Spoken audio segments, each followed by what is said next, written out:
Maximum number of electrons, ये क्या है? मैक्सिमम नंबर ऑफ इलेक्ट्रॉन जो फिल हो सकते हैं एक ऑर्बिट में। अच्छा, ऑर्बिट में क्या होते हैं? ऑर्बिटल्स। ठीक है, तो ऑर्बिटल्स की बात करें तो कौन कौन से होते हैं? S P D F. ठीक, ये होते हैं ऑर्बिटल्स ऑर्बिट के अंदर। तो जो इलेक्ट्रॉन भरे होते हैं ना, वो इन्हीं के अंदर भरे होते हैं। समझ गए? तो S जो होता है उसके अंदर कितने ब्लॉक होते हैं? इस तरीके से एक बनाओगे। P कैसे बनाओगे? P में कितने होते हैं? 3। समझना? D में कितने होते हैं?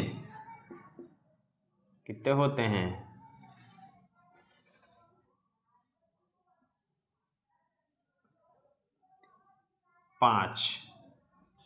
5 ब्लॉक होते हैं इस तरीके से।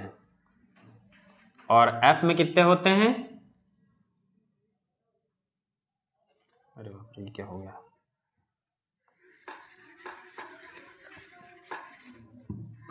F में कितने होते हैं?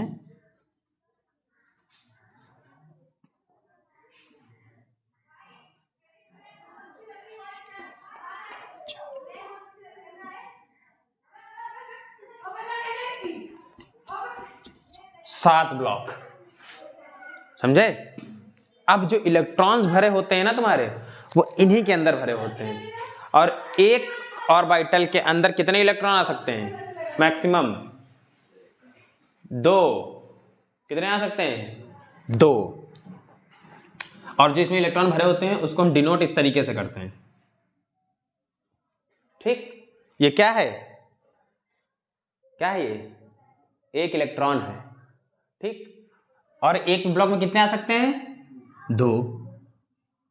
तो यानी S में मैक्सिमम कितने आ सकते हैं? और हमने क्या बताया था? S में मैक्सिमम कितने आ सकते हैं? यहां पे बताया था 2n स्क्वायर करके 2। P में देखो, P में मैक्सिमम कितने आ सकते हैं? यहां पे कितना लिखा है? P ये है, P ये S है 1, जो 2 आएगा ये S, ये P, ये D, ये F। P में कितने लिखे हैं? P में 8 लिखे हैं। ठीक, देखो जो P ऑर्बिटल है उसमें कितने आएंगे?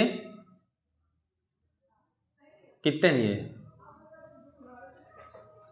6।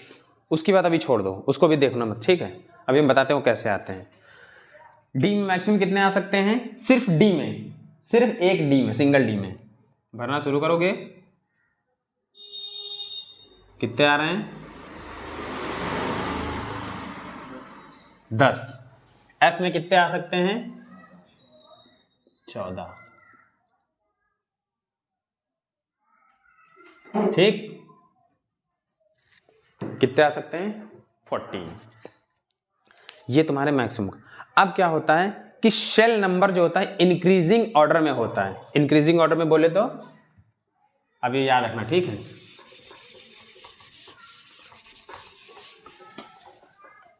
प्रॉपर भरने का एक तरीका होता है, वो कैसा होता है? 1s2, यानी फर्स्ट ऑर्बिटल, मतलब n की वैल्यू यहां क्या है? 1s में कितने इलेक्ट्रॉन? 2। सेकंड होता है 2s2, यानी सेकंड n की वैल्यू 2। s कितने? s में कितने electron? 2। 1s2, 2s2, 2p। Maximum कितने आ सकते हैं p में? p में मैक्सिमम कितने आ सकते हैं? 6। अभी हम पूरे पूरे भर रहे हैं। ठीक, फिर थर्ड वाले के लिए n की value 3, 3s2, 3p6, 3d। d में कितने आ सकते हैं मैक्सिमम? 10। फिर 4, n की वैल्यू 4, 4s2, 4p6, 4d 10 और 4f मैक्सिमम कितने आ सकते हैं? 14। समझे? तो अब देखो तुमने क्या लिखा था? 2, 8, 18, 32, यही लिखा था। अब हम तुमको करके दिखाएं कितने हैं टोटल। 1 में कितने हैं? n की वैल्यू 1 थी, 2 थी, 3 थी, 4 थी। n की वैल्यू 1 है, यहाँ पे n की वैल्यू 1 है, यहाँ पे 2 है, यहाँ पे 3 है, यहाँ पे 4 है। n की वैल्यू 1 में कितने इलेक्ट्रॉन टोटल? n की वैल्यू 2 हुई तो टोटल इलेक्ट्रॉन कितने हैं? n की वैल्यू 3 हुई तो टोटल इलेक्ट्रॉन कितने हैं? हैं?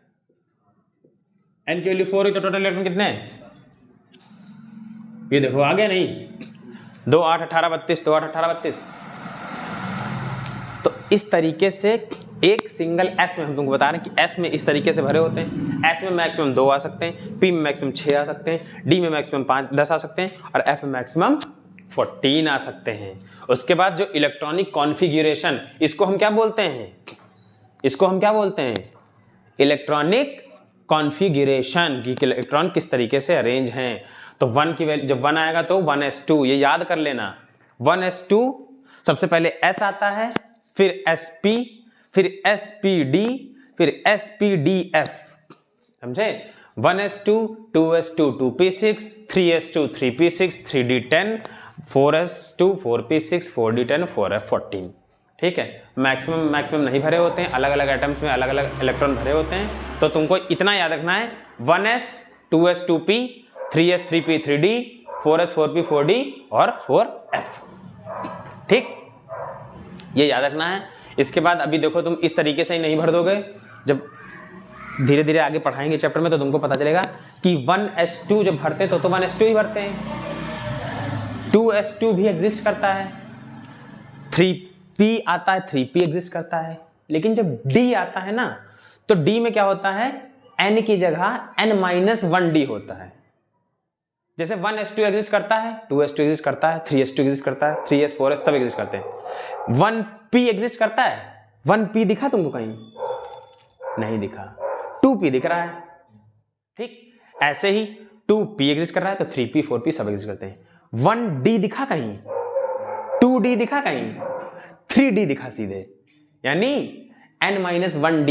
तो d के लिए आगे पढ़ाएंगे कि जो d के लिए होता है वो फॉर्मूला लगता है n-1d और जो f के लिए लगता है वो n-2f। ठीक है, तो फॉर्मूला आगे पढ़ोगे, भरने का तरीका होता है क्या? ns